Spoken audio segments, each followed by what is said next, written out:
그럼 두 번째 발표 계속해서 함께 하시겠습니다. 파트너십의 확대를 통한 과정에서의 사회적 가치 제고를 주제로 김병기 아이들과 미래재단 본부장님께서 발표에 함께 해주시겠습니다. 여러분 큰 박수 부탁드립니다.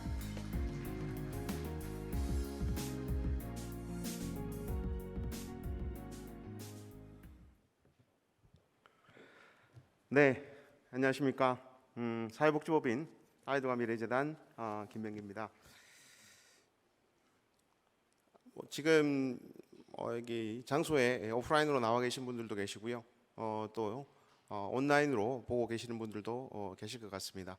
저는 코로나가 좀 많이 풀려서 이 자리에 더 많이 오실 수 있었을 거라고 생각이 드는데, 그래도 아직까지 좀 격리가 필요해서 좀 띄엄띄엄 이렇게 앉아 계신 것 같습니다. 온라인에서 좀 많이 뵐 수 있었으면 좋겠고요. 오늘 어떤 분들이 이 이야기를 들으실까, 그리고 어떤 분들에게 어떤 이야기를 좀 해야 될까라는 생각을 좀 했었었는데요. 저희 재단은 현장에서 실제로 수혜자 아동이나 청소년들에게 직접적으로 다가가서 이렇게 사업을 현장에서 수행하지 않고, 그런 분들이 일을 잘할 수 있도록 기업과 연계하고, 그리고 이해관계자들의 확대를 통해서 그분들이 실제적으로 도움이 필요한 아이들에게 도움을 줄 수 있도록 퍼실리테이팅 역할을 하는 그런 재단이라고 소개를 드리고 싶습니다. 과거 이제 그 CSR이 처음 시작되어질 때 기업 활동을 통해서 남은 그러니까 이익잉여금을 가지고 어떠한 필요한 곳에 자선적인 의미로 돈을 그냥 지급하거나 뭐 자원봉사를 하거나 이런 수준이었다면, 이제 갈수록 이 사회공헌 프로그램 자체가 굉장히 고도화된 파트너십으로 이루어지고 있는 것 같습니다.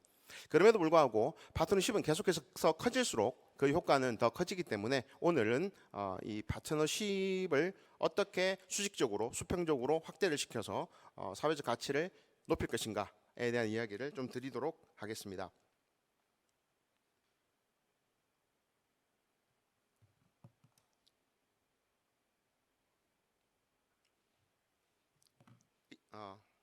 네, 두 개가 있었는데요.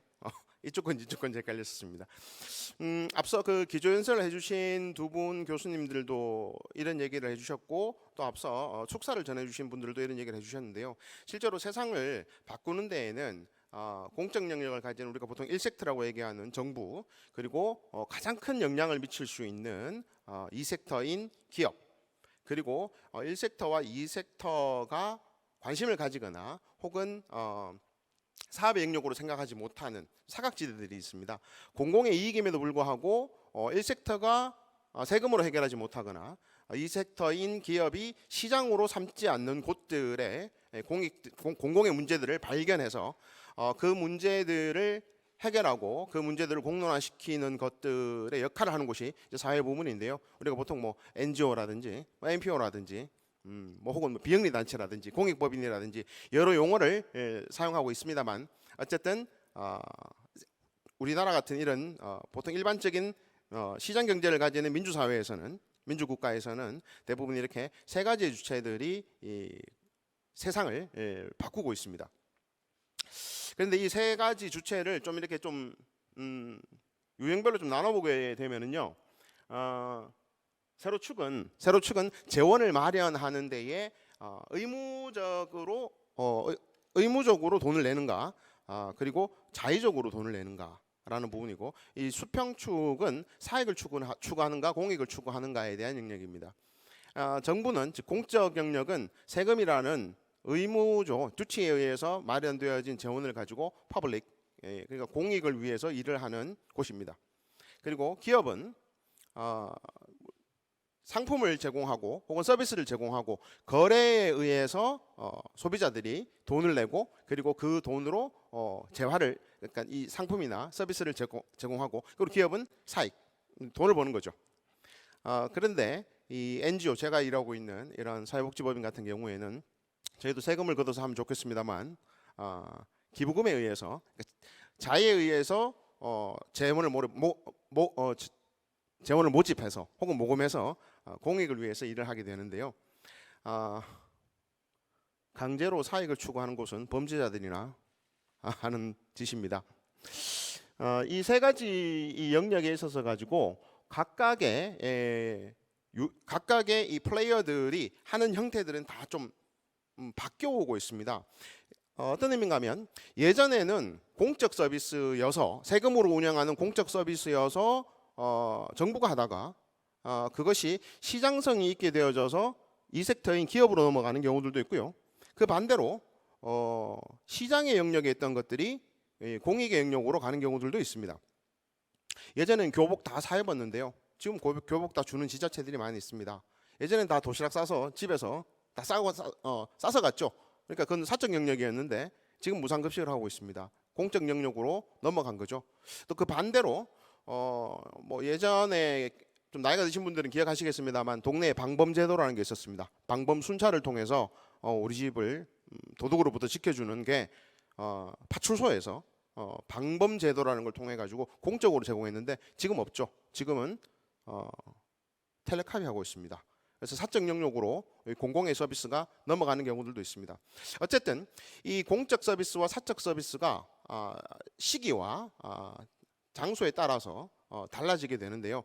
그럼에도 불구하고 변치 않는 내용은 이들이 이 공익의 문제들, 공공의 문제들을 해결하는 데 있어서는 1섹터와 2섹터 그리고 3섹터가 파트너십을 맺고 그 파트너십이 확장되어질 때에만 그 문제가 제대로 해결되어질 수 있다는 것은 불변의 원칙입니다. 그래서 오늘 주제는 이걸로 잡았고요. 그리고 저는 뭐 개인적으로 그리고 저희 재단이 일하는 방식은 3섹터인 이 곳에서 문제를 발견하고 그 문제에 대한 솔루션을 기업과 함께 혹은 저희는 이제 기업 사회공헌을 전문으로 하는 재단이니까 기업의 재원으로 이루어지지만 대중모금을 주로 하는 곳에서는 대중모금이 주 재원이 될 수도 있겠습니다. 그래서 3섹터에서 문제를 발견하고 2섹터에서 자원과 기부를 통해서 그 문제를 해결해보고 그것이 공공의 시민 구성원들, 그러니까 국민들에게 이건 공적 서비스, 즉 세금으로 수행해도 될 만큼 납득이 된다. 그래서 공통사의 컨센서스가 형성이 되어질 경우에는 그게 제도와 정책으로 만들어지는 거거든요. 그러니까 이렇게 움직이는 것이 이 파트너십의 목표가 될 거라고 생각이 듭니다. 저희 재단은 올해 이제 22년이 됐는데요. 저희 재단에 대해서 저희가 작년에 만들어 놓은 영상이 있습니다. 영상으로 잠깐 저희 재단에 대한 소개를 드리도록 하겠습니다.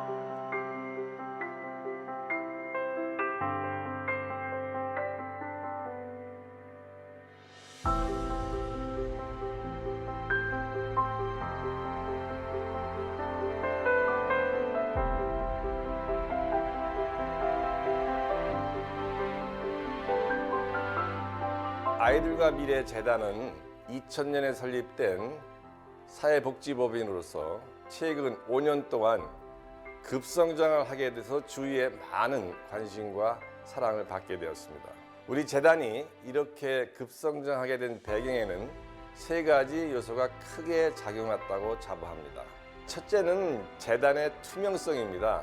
사회복지법인에서 가장 중요한 것은 기부자의 소중한 기금을 어디에 어떻게 사용했는지를 명확히 밝히는 거죠. 둘째는 전문성입니다. 사회공헌 사업은 일시적인 봉사활동이 아니죠. 무엇보다 효율성과 전문성이 요구되는 분야입니다. 저희 직원은 채용 단계부터 업무 분담까지 일관되게 전문성을 고려하고 지속적인 직무 교육을 실시하고 있습니다. 셋째는 사명감입니다. 이사장인 저를 포함한 재단 모든 구성원들은 우리 사회의 미래 인재를 키우자는 사명감을 갖고 지금까지 열심히 뛰어왔습니다. 아이들과 미래 재단은 현재 80여 개의 사회적 모범 기업과 함께 100여 개의 사회공헌 사업을 하고 있습니다. 우리 재단이 추구하는 비즈니스 모델은 항상 사회공헌 사업을 하려는 기업의 목표와 진정성을 최대한 실현시키는 데 있습니다. 저희가 2014년에 메르세데스벤츠 사회공헌위원회를 출범하면서 가장 먼저 시작한 프로그램이 어린이 교통안전 교육 프로그램인 모바일 키즈였습니다. 그래서 어린이 대상 지원 사업의 전문성, 기금 운영의 투명성을 가지고 계신 아이들과 미래재단과 함께 일을 하게 되었고요. 그 후 6년여 정도 함께 일을 하면서 재단이 보여주신 신뢰성과 실무에서 일하시는 매니저분들의 소명의식에 감명을 받아서 앞으로도 더 많은 사업을 함께 해나가기를 기대하고 있습니다. 아이들과 미래재단은 기업은 물론 정부, 지자체, 사회복지시설과 적극 협력해서 도움이 필요한 우리 아이들이 미래를 꿈꿀 수 있도록 앞으로 계속 도전하겠습니다. 아르민 도서관 사업은 신한카드와 아이들과 미래재단이 올해로 11년째 지속하고 있는 사업입니다. 아르민 도서관 사업을 통해서 취약계층 아동들에게 굉장히 올바른 독서 생활 습관을 길러줬다는 데 대해서 긍정적인 성과가 있다고 생각합니다.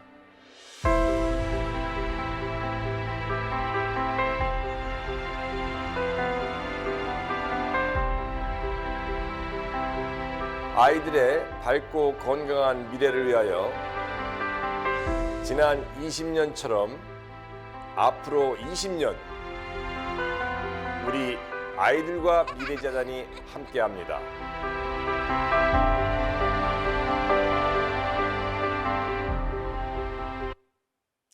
네, 저희 이사장님께서 앞으로 20년 그랬는데 그렇다고 해서 20년 후에 재단이 없어지지는 않을 거라고 생각이 듭니다.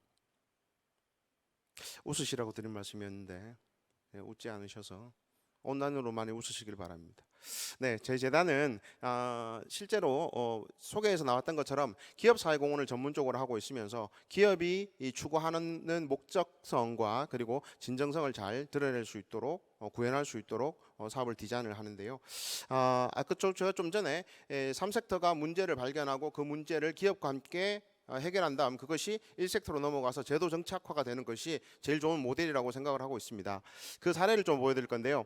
저희가 2004년도에 재단에서 그 당시만 해도 대부분의 그 학생들 아이들에 대한 교육 프로그램은 대부분 국영수였습니다. 그러니까 교과 학습이 가장 많았었는데 계속해서 이렇게 교과 학습만 해서 아이들이 성인이 되어졌었을 때 사회 구성원으로 진출했었을 때 라이프 스킬을 그대로 다 가질 수 있을 것인가라는 고민을 했었었고 그런 과정에서 저희는 어떤 직업을 가지든 어떤 일을 하든 경제에 대한 기본적인 이해도가 필요하다고 생각을 했었습니다. 지금은 너무나 당연하게 여겨지고 있는 파이낸셜 리터러시에 대한 개념들이 저 때는 없었었거든요. 그래서 맨 처음에 2004년도에 아이들에게 경제 교육을 해야 되겠다라고 얘기하자 국영수나 하지 시험이나 잘 쳐서 대학이나 잘 가면 되지 그런 얘기들을 많이 들었었어요. 그럼에도 불구하고 저는 반드시 해야 되는 문제라고 저희는 생각을 했고 그래서 여기에 뜻을 같이 하는 기업들을 엄청나게 많이 찾아다녔습니다. 그래서 그때 이제 만난 곳이 삼성증권이었고요. 삼성증권과 함께 저희가 청소년 경제교실을 17년 동안 진행을 해왔습니다. 계속해서 진행을 하고 있는데요. 작년까지. 그래서 맨 처음에는 이 아이들에게 경제 교육을 가리킨다라는 것에 대해서 필요성도 못 느꼈었고 그리고 적극적으로 나서지도 않았었습니다. 그러나 세상이 계속 바뀌어가면서 이제 아이들에게 경제 교육이 무엇보다 국영수만큼이나 중요한 리터러시 교육이 된다라고 판단이 되어져서 지금 옆에 보이시는 것처럼 법이 생겼습니다. 법이 생겨서 모든 국민들은 경제교육을 받아야 되고 그리고 특히나 초중등법에 있는 초등학교법에 있는 학교들에서는 의무적으로 경제교육을 다 받게 만들어진 거죠. 그래서 이런 식으로 3섹터가 문제를 찾고 뜻이 맞는 업이 맞는 기업과 함께 그 프로그램을 적용하고 그리고 그것이 제도 정착화가 돼서 모든 학교에서 1섹터의 돈으로 이 사업이 계속 지속되는 것이 올바른 모델이라고 생각이 듭니다. 또 반면 이제 초창기에는 2000년대 초반쯤만 해도 저희가 기업에서 전략적 사회공헌이라는 말들이 그렇게 흔치 않았던 시절입니다. 지금은 뭐 너무나 당연하게 앞서 보셨던 CJ 같은 경우에도 문화라는 테마를 가지고 전략적으로 사회공헌들을 추진해 오고 계시죠. 굉장히 좋은 모델입니다. 그런 것처럼 지금은 너무나 당연했지만 예전에는 좀 그러지 않았었는데요. 그때는 저희가 NGO들이 좀 이끌었습니다. 사회공헌 사업에 대한 주제를. 그런데 지금은 기업에서 스스로 해결하고자 하는 문제들을 먼저 선언을 하고 찾아내고 거기에 맞는 파트너들을 오히려 거꾸로 찾아서 사업을 진행하는 경우들이 왕왕 있습니다. 그 케이스를 한번 보여드리려고 하는데요. 이마트는 이제 예전에 그 전통시장과의 상생의 문제로 많은 고민들을 해왔었습니다. 그러니까 CJ가 문화가 주된 공익의 모토로 삼으셨다면 이제 이마트는 상생이 가장 중요한 요소였었습니다. 그래서 이마트는 어떻게 하면 전통시장과 이런 그 대형 마트가 공존할 수 있을까? 이에 대한 고민들을 시작을 했고 그러면서 전통시장 내에 왜 젊은 사람들이 가지 않을까? 시장에 왜 젊은 여성분들, 그러니까 주부들이 가지 않을까? 주부가 가야 마트에서 제일 큰 고객은 주부니까요. 전통시장에 가지 않을까? 여기에 대한 고민들을 하기 시작했었고요. 그래서 이 전통시장을 살리기 위해서 우리가 그 주부들이 아이들을 데리고 전통시장을 마음껏 방문할 수 있도록 해야 되겠다라고 해서 어떻게 하지? 그래서 전통시장 내에 아이들을 맡기고 주부들이 장을 쉽게 볼 수 있는 뭐 이런 것들을 좀 만들어 봐야 되겠는데 이렇게 생각을 하게 됐습니다. 그런데 유통법에 의해 가지고 전통시장 내에는 진출하지 못하니까 이 문제를 어떻게 하지? 해결하지? 이런 고민들을 했던 거죠. 그래서 이걸 잘 하기 위해서 이제 파트너를 잡게 되는데요. 이게 기본적으로 기업 사회공헌을 추진할 때에 흘러가는 모델입니다. 기업에서 방향을 설정하고 거기에 맞는 파트너를 모색한 다음 그 파트너와 파트너십을 정확하게 합의하고 거기에 관련되어지는 이제 계획을 수립하고 그다음에 이제 사업을 진행을 하고 그것에 대해서 평가를 하고 계속해서 이렇게 돌아가는 이런 모델이거든요. 그래서 이마트가 이제 파트너를 모색할 때 이제 저희 재단을 파트너로 잡고 그리고 저희는 시장상인회 그리고 관련 지자체와 연관을 해서 키즈 라이브러리라는 사업을 시작하게 되었습니다. 그래서 이 키즈 라이브러리 사업은 보통의 전통시장에 노브랜드 들어간다 그러면 욕하거든요. 못 들어오게 하고. 그런데 지금 여기 보시는 가평 작고시장이라든지 문경시장이라든지 문경중앙시장, 강서 화곡시장, 광주 송정시장, 올해는 진천 그리고 제천과 창원에도 준비를 하고 있는데요. 이런 그 상인회들이 이 키즈 라이브러리와 함께 노브랜드가 같이 들어와서 지역에 있는 젊은 사람들이 시장을 오히려 더 방문할 수 있도록 이렇게 유도를 해서 이 시장 자체를 활성화시키는 이런 모델들을 만들어내기 시작했습니다. 그래서 여기에는 지자체와 함께 여기는 가평군하고 이제 MOU를 맺고 진행을 했던 건데요. 이런 식으로 기업의 업에 맞는 영역을 찾아서 공익을 찾아서 NGO와 연관시켜서 이렇게 사업을 만들어내는 사례라고 볼 수 있을 것 같습니다. 저주 시장에서 요즘 핫한 블로그에 많이 올라오고 있는 그런 곳입니다. 시설을 잘 만들어 놨거든요.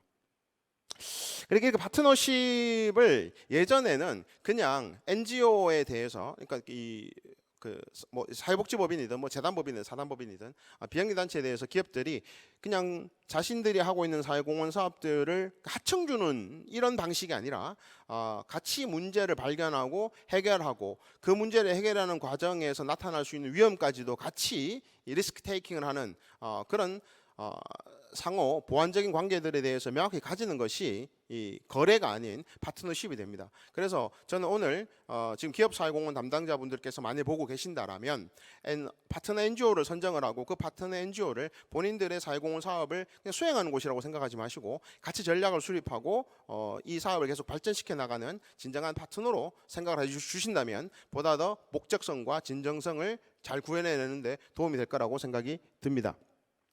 근데 이 파트너십을 맺는 데는 공정성과 그리고 투명성 그리고 상호이익 이 세 가지를 꼭 기획을 해야 되는데요. 이 중에서 가장 어려운 것이 사실 상호이익입니다. 특히 이제 반대로 저 NGO 쪽에서 일하고 계신 분들이 오늘 이 얘기를 듣고 계신다라면 NGO 계시는 분들은 이 이익에 대해서 기업이 가져가는 이익을 이걸 하면서 왜 기업은 홍보를 하지? 좋은 일은 숨어서 해야지? 이렇게 생각하시면 안 된다는 거죠. 그리고 기업은 기업이 생각하는 NGO의 이익과 즉 공익과 그리고 NGO가 생각하는 기업이 사회공헌을 하는 이익에 대해서 서로 그 이익을 바라보는 그 개념이 조금 다르거든요. 거기에서 서로 인정을 하고 그 이익에 대해서 서로 존중해 준다면 이 사회공헌 사업은 지속적으로 계속해서 이루어질 수가 있습니다. 그래서 단순히 책임만 물을 것이 아니라 기업으로 하여금 이걸 계속해서 수행했었을 때 앞서 임동균 교수님께서는 자아실현이라고 하셨는데 이런 활동들을 통해서 반드시 기업도 어떠한 이익이 있어야 된다. 그래야지 계속해서 지속적으로 수행할 수 있다라는 걸 국민들, 그러니까 일반 대중들이나 NGO에 계시는 분들도 인정을 하는 것이 중요하다라는 생각이 듭니다. 보통 예전까지는 뭐 주제에 코로나도 있어가지고요. 제가 이 사례를 한번 가져와 봤는데요. 저희 재단은 특정 기업에 종속되어져 있지 않기 때문에 다양한 기업들과 다양한 사업들을 하고 있습니다. 그래서 이제 기업들이 저희를 선택하게 되면 저희가 다른 기업과 수행했던 곳에서 얻었던 이런 노하우들과 이런 암묵적인 지식들을 본인들 사업에 접목시킬 수 있어서 그런 점에서 도움을 많이 받는다라는 이야기들을 많이 해주고 계십니다. 예전에는 코로나가 발생하거나 이런 재난이 발생했었을 때 그냥 구호 키트를 박스에 담아서 수혜자들에게 보내면 끝이었습니다. 그냥 보통 이렇게 보냈죠. 코로나 때문에 오늘 CJ에서 오셨는데 CJ에서 햇반이 많이 팔렸을 것 같습니다. 오뚜기에서도 뭐 많이 팔렸다 그러더라고요. 실제로 동원 쪽에선 참치가 엄청나게 팔렸다고 그렇게 얘기를 하더라고요. 근데 이 과정에서 그러면 기부기업이 2억 원치 물건을 사서 수혜자에게 주면 실제적으로 만들어진 사회적 가치는 게 2억 원이에요. 2억 원. 그 2억 원으로 이제 기업들이 받아가는 거는 물건을 파는 기업 입장에 있어서는 그냥 경제 활동 물건을 판매하는 행위일 뿐이니까요. 그래서 저희는 저희가 이제 작년에 KB 국민카드와 함께 취약계층 아동들에게 특히 이제 코로나로 힘들어진 지역아동센터 아이들에게 이제 음식 레트로라든지 이제 HMR 제품 같은 것들을 보내고 학용품 같은 것들도 같이 보냈습니다. 이때에 구성품들을 한국사회적기업진흥원과 연계를 해서 이 진흥원에서 추천하는 사회적 기업들의 물건들로 구성을 했습니다. 그리고 그 물건들은 특히 이제 피해를 많이 본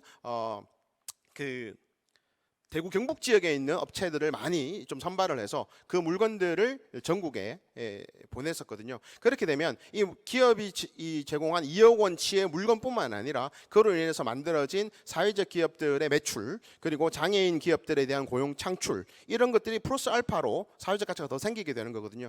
그러니까 이 과정에 있어서 이 밸류 체인에 있어서의 이 파트너십에 참가하는 대상 과정에서도 사회적 가치를 만들어낼 수 있는 파트너들을 확대할 수 있다라는 걸 좀 사례로 좀 보여드리는 거고요. 이런 것들은 뭐 비단 이렇게 물건을 제공하는 것뿐만이 아니라 사회공헌 사업을 수행하는 과정에서도 저희가 벤처하고 했던 영어 교육 프로그램의 영어 교육은 경력단절 여성들로 이루어진 영어 협동조합, 비영리 협동조합을 통해서 교사를 파견했고요. 두 번째에 있는 아디다스하고 함께했던 마이드림 FC라는 사업은 은퇴 선수들, 운동 선수들이 은퇴하면 별로 할 일이 없어요.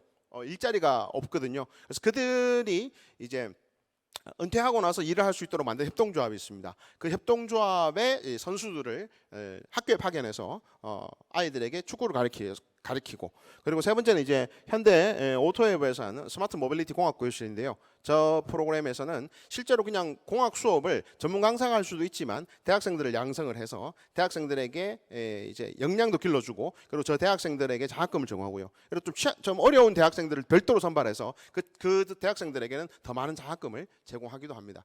그래서 이 과정 속에서 뭐 물건을 만들든 서비스를 제공하든 여기 참여되어지는 사람들을 이 과정들에서 이제 그 사회적 가치를 누적해서 만들어낼 수 있는 방법이 될 거라고 생각이 들고요. 그래서 이렇게 뭐 저희가 한 80개 기업 옆에 있는 이 업체들, 기업들이 쭉 있는데요. 저 기업에도 저희 클라이언트들이 많이 있네요. 그래서 저희는 앞으로 계속해서 이렇게 사업을 계속 진행해 나갈 건데요. 결국 정부는 돈을 내는 국민과 서비스를 받는 공익 대상이 같습니다. 그러니까 내가 세금 내는데 내가 도움받는 서비스들이 공익으로 많이 만들어지길 바라요. 그래서 혹시 정부가 하는 일이 훨씬 더 어렵습니다. 왜냐하면 둘 다 항상 고려해야 되기 때문인 거거든요. 그래서 이런 생각이 들 수도 있거든요. 실제로 예전에 지금 병사들에게 200만 원 주자 이 얘기 나왔을 때 군대 갔다 온 사람들은 아깝다는 생각이 들거든요. 그래서 이 둘을 만족하는데 정부는 항상 이렇게 둘 다를 고려해야 되기 때문에 쉽지 않습니다. 그런데 기업 같은 경우에는 기업이 돈을 내서 공익을 추구하지만 이 둘에 대해서 서로 다른 대상이죠. 그래서 이 둘을 잘 연결시켜주면 그 효과는 배가가 될 수 있습니다. 그래서 저희 아이들과 미래재단은 앞으로도 기업이 가지는 사회공헌의 목적, 기업에 존재하는 기업의 미션 비전을 진정성을 가지고 잘 구현할 수 있도록 그리고 이 공익과 연결시켜주는 모더레이터로서의 역할을 하는데 최선을 다할 것입니다. 그러려면 결국 다시 돌아와서 파트너십이거든요. 결국 다시 돌아와서 이걸 잘 하려면 기업과의 파트너십도 잘 맺어야 되고 기업은 NGO와의 파트너십도 잘 맺어야 되고요. 그리고 이 과정을 수행하는 데 있어서 반드시 정부의 도움들도 많이 필요합니다. 자유학기제 사업이라든지 이런 것 같은 경우에는 교육청과의 협조가 굉장히 중요하기 때문이죠. 그래서 아이들과 미래재단은 다시 앞서 그 파트너십의 원칙인 공정성, 투명성 그리고 상호 이익을 잊지 않고 더 확대해 나가고 이 전체 과정에 있어서 돈을 내는 기업과 수혜받는 아동 청소년들 이외에 이 과정상에서도 많은 사회적 가치를 향상시킬 수 있는 사회적 기업이라든지 협동조합이라든지 이런 사섹터라고 불리는 단체들도 많이 참여시킬 수 있도록 최선을 다하겠습니다. 네, 시간이 조금 남았는데요.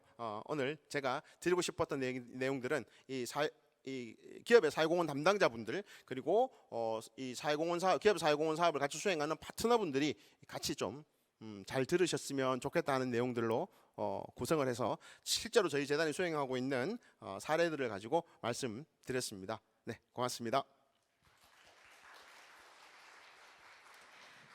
네, 고맙습니다. 시간 관계상 저희가 사전 질의만 함께 다뤄보도록 할 텐데요. 대신해서 읽어드리도록 하겠습니다. CSR이 사회적 안전장치로 작용하기 위해서는 이를 장기적으로 가져가려는 기업의 의지가 무엇보다 중요하다고 생각합니다. 특히 교육이나 거버넌스 분야에서는 1, 2년의 단기 투자로 성과를 당장 보기 어렵기 때문에 밑빠진 물붓기 같더라도 이를 장기적 관점에서 보고 개발하는 것이 필요합니다. 아직까지는 그보다 시의성 있는 이슈에 더 많은 관심이 몰리는 것 같은데요. 기업의 CSR이 사회적 안전망의 일부가 되도록 지속 가능하게 설계하고 또 발전시키기 위해서는 어떤 점을 고려해야 할까요? 그리고 시의성으로 시작한 사업을 장기적 계획으로 확장하려면 어떤 노력이 필요할까요? 라는 질문 주셨는데요. 답변 부탁드리겠습니다. 네, 좀 전에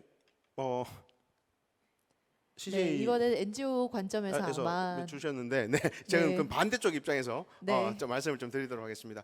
근데 실제로 기업 사회공헌을 하는 데 있어서 이제 NGO하고 기업이 그러니까 본인 스스로 그냥 다 해버리면 뭐 NGO하고 연결해서 할 건 없겠습니다.만 기업하고 NGO가 제가 아까 좀 전에 말씀드렸던 것처럼 플랜 2C 단계에 있어서 플랜 단계에서부터 어떤 문제를 해결해야 되겠다. 그리고 실제로 엑시트 플랜까지 다 짜서 실행하는 경우들이 많이 있습니다. 그런 경우 우리가 그냥 1년 해보고 만다, 2년 해보고 만다가 아니고 처음부터 시작할 때부터 딱 5년을 한다, 10년을 한다.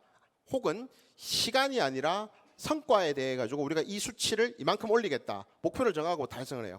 특히나 미국이나 유럽 같은 경우에 기업 사회공헌은 대부분 시간과 목표를 정해놓고 진행을 합니다. 그래서 특히 교육 같은 것들은 아이들은 계속 생기기 때문에 당연히 교육은 계속 해야 돼요. 그런데 그 교육의 주제는 교육이라는 건 절대 바뀌지 않겠지만 교육의 주제는 기업의 업의 목적이 바뀌는 것처럼 주요 이제 만약에 CJ가 지금 E&M을 하지 않고 CJ가 문화로 쪽으로 하지 않고 갑자기 건설에 집중을 하겠다. 그러면 문제가 달라지겠죠. 그때는 주제가 문화가 안 될 거라고 생각이 됩니다. 그래서 기업과 NGO가 파트너십을 맺고 그 대상이 되는 공익 문제들을 계획을 미리 로드맵을 세워놓는다 그러면 중간에 그만두거나 이렇게 하지 않는 경우들이 많이 있습니다. 근데 지금 뭐 CJ가 문화를 잡고 삼성이 교육, 이네이블 피플이라는 교육을 잡고 뭐 현대차가 6대 무브를 잡고 요즘 대기업들은 대부분 이것들을 잘 만들고 있습니다. 그래서 보시기에 대기업들이 그만두는 것 같지만 실제로 그만두는 게 아니고요.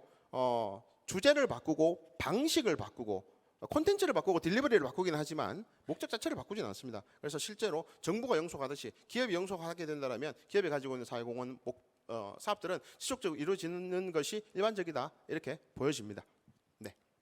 네, 고맙습니다. 이 공동 목적 아래에서 5개년 혹 10개년 혹은 이 성과 단위의 기획을 함께 하는 것이 지속 가능한 발전을 실현하는데 좋을 것 같다고 이야기를 해주셨습니다. 저희가 한 가지만 더 다뤄보겠습니다. 네, 중소기업, 영세기업의 경우에 CSR에 동참하기 위한 방안은 무엇이 있을까요? 라는 질문 주셨는데요. 네, 답변 부탁드리겠습니다.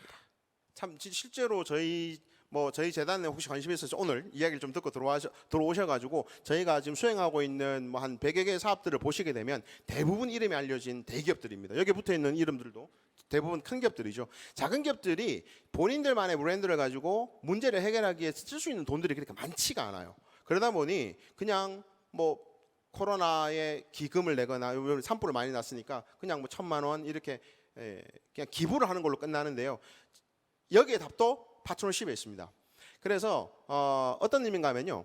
그 지역에 모여 있는 지역적인 그 그룹이나 아니면 산업 유행에 대한 협회들이나 이런 데들이 있어요. 아니면 수직적으로 전체 밸류 체인에서 연관되어지는 작은 중소기업들이나 중견기업들도 있습니다. 그 기업들이 같은 문제를 잡고 그 문제를 같이 해결하시면 되게 많은 도움이 됩니다. 실제로 판교에는 판교 얼라이언스라고 판교 지역에 있는 IT 기업들이 모여서 사회공헌 사업을 하고요.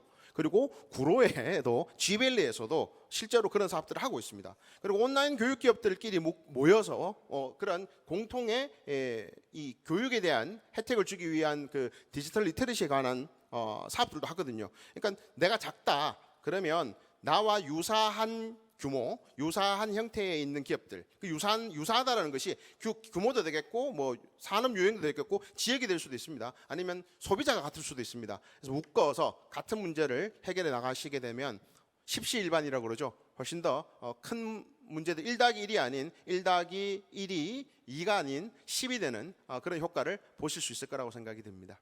네, 이 지역 기반 혹은 산업 기반으로 이 공동의 목적을 가진 이들이 함께 모여서 파트너십을 구축하는 것 있어서의 중요성을 보다 강조해 주셨습니다. 오늘 함께 해주신 김병기 아이들과 미래재단 본부장님 고맙습니다. 네, 투명성과 또 연대 확장으로 미래 세대를 양성 중인 사례를 기반으로 다양한 이야기를 함께 해 주셨습니다.